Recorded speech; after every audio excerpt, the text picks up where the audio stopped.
नमस्कार।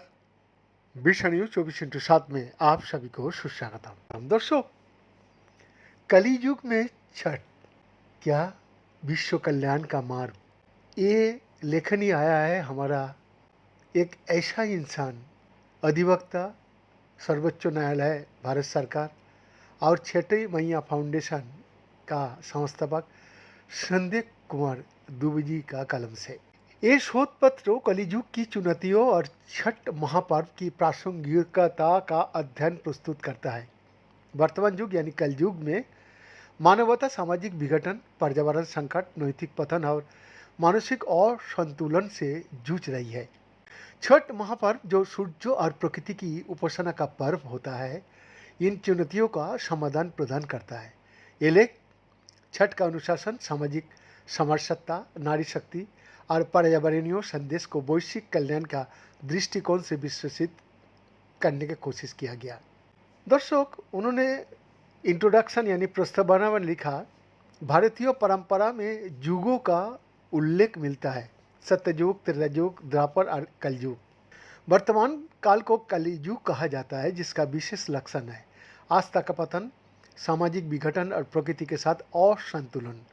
ऐसे समय में छठ महापर्व केवल धार्मिक अनुष्ठान न होकर एक सांस्कृतिक आध्यात्मिक समाधान है। कलियुग का चुनौतियाँ क्या क्या है? आस्था का क्षरण यानी धार्मिकता से अधिक भौतिकता का बोलबाला, पर्यावरणीय संकट, प्रदूषण, जलवायु परिवर्तन और प्राकृतिक असंतुलन, सामाजिक विभाजन, जाति, वर्ग और धर्म आधारित संघर्ष, नारी असमानता, स्त्री का सम्मान और शक्ति की उपेक्षा, मानसिक तनाव यानी अवसाद, असुरक्षा और आध्यात्मिक रिक्तता। छठ महापर्व का स्वरूप में उन्होंने लिखा, छठ महापर्व मुख्यतः बिहार, उत्तर प्रदेश, झारखंड और नेपाल में मनाया जाता है, किंतु अब ये वैश्विक पर्व का स्वरूप ग्रहण कर रहा है। इसमें अस्ताचल और उदयाचल सूर्य दोनों की उपासना किया जाती है, जो जीवन का दंड यानी आरंभ और अंत में संतुलन का प्रतीक है। छठ और कलयुग क्या बोल रहा है? उन्होंने एक समाधान क्या है? अनुशासन और आत्मबल। छठ व्रत कठिन तपस्या, शुद्धता और संयम की मांग करता है। ये कलियुग में पतित आचरण का उपाचार भी है। 2. पर्यावरणीय चेतना, सूर्य और जल की उपासना प्रकृति के महत्व को रेखांकित करती है। छठ एक इको सांस्कृतिक यानी इको कल्चरल मॉडल प्रस्तुत करता है। 3.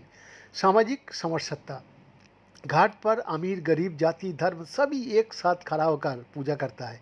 ये कलियुग के विभाजनकारी संकट का समाधान भी है। 4. नारी नेतृत्व, छठ में नारी शक्ति मुख्य साधक होती है। ये स्त्री के सम्मान और सामाजिक नेतृत्व की स्वीकृति देता है। और उसके बाद 5वां है मानसिक यानी आध्यात्मिक शांति। व्रत और ध्यान का ये पर्व तनावग्रस्त मनुष्य को आंतरिक शांति और स्थिरता प्रदान करता है।